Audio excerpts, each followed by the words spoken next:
Praise the Lord मोर प्रिय प्रभुंकर लोक माने सर्वप्रथमे प्रभु जीशु ख्रीष्ट नाम रे गौरव हेउ।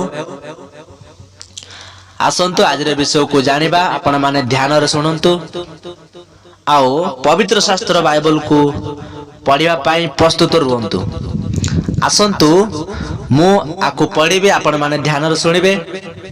आओ लेखा जाए जहन पुस्तक जन लिखित सुसमाचार 10 पद लिखा जाए, चोर केवल चोरी बध और विनाश करबा निमंते आसे, सेमाने जेपरे जीवन प्राप्त जीवन पांती और प्रचुर भाव रे पांती एथि निमंते मु आसी अछि। 11 पद लिखा जाए, मु उत्तम मेषपालक मेष गुड़िक निमंते आपना प्राण दिए। आमेन, हालेलुया। प्रभुंकर नाम रे गौरव हेउ। मोर प्रिय प्रभुंकर लोक माने आसंतु ध्यान रे आपण माने सुनंतु। जीशु ख्रीष्ट कहले कोन, मु मेषपालक मेष गुड़िक निमंते आपना जीवन दिए बा आपना प्राण दिए। 15 पद लिखा जाए, आसंतु सेही परी मु मो निजर मेष गुड़िक को जाने आउ मो निजर मेष गुड़िक मते जानती, पुणी मेष गुड़िक निमंते मु मोहर प्राण दिए। आमेन, हालेलुया। मोर प्रिय प्रभुंकर लोक आपण माने निश्चित भाव रे पवित्र शास्त्र बाइबल रे पढ़िले जे जीशु ख्रीष्ट होउचंती एकमात्र परमेश्वर, से मेष पालक, से आम मानकर पालक।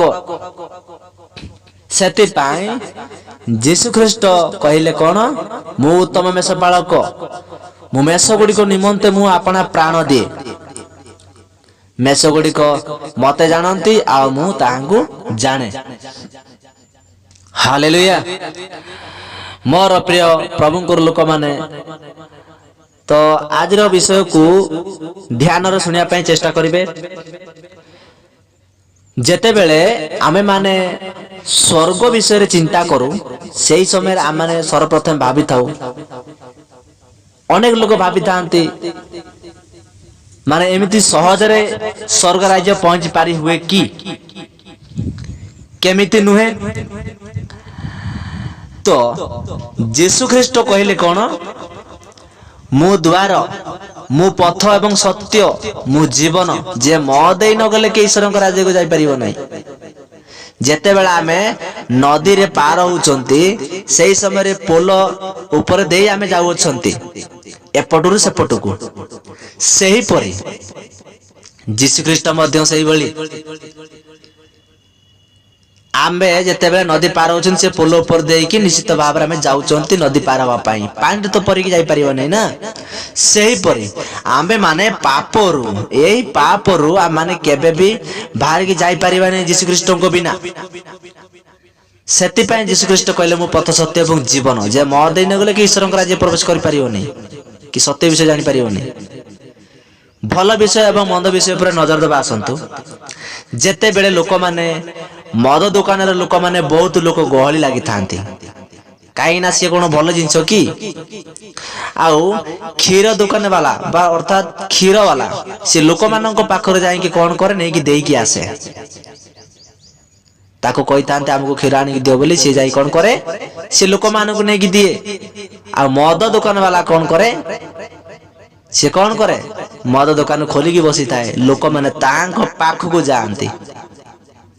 तो आपण माने चिंता करंतु भलो कोउटा, मद ना क्षीर। जदि बा क्षीर, लोक माने काहे कि ता पाख को जाउ नांती, क्षीर काहे ताहांको पाख को ओना जाउछ। आउ जदि बा मद जदि बा भूल, तेबे मनुष्य माने ता पाख को जाउ काहे कि। आ क्षीर वालाटी लोक मानक पाख को आउची काहे कि। तो जानुचंते लोक माने आज मद ही खराब, मद ही भूल, तथापि लोक माने जानि छुणी से खराब बाट को जाउचंती, आ से खराब विषय गुड को ग्रहण करचंती। କିନ୍ତୁ ପବିତ୍ର ଶାସ୍ତ୍ର ବାଇବେଲରେ କୁହେ ତୁମେ ମାନେ ସତ୍ୟ ଜ୍ଞାତ ହେବ ଓ ସେହି ସତ୍ୟ ତୁମମାନଙ୍କୁ ମୁକ୍ତ କରିବ। ହାଲେଲୁୟା। ସେହି ସତ୍ୟ ତୁମମାନଙ୍କୁ ମୁକ୍ତ କରିବ ବୋଲି ପବିତ୍ର ଶାସ୍ତ୍ର ବାଇବେଲରେ ଆମେ ପଢୁଅଛୁ। ସେଥିପାଇଁ ଲୋକମାନେ ଆଜି ଜାଣୁନାହାନ୍ତି, କାରଣ ବାଇବେଲରେ ଲେଖାଯାଏ ମନୁଷ୍ୟ ଦେଖୁ ଦେଖୁ ଦେଖିବ, ଜାଣୁ ଜାଣିବ, ଶୁଣୁ ଶୁଣିବ, କିନ୍ତୁ ସିଏ କଣ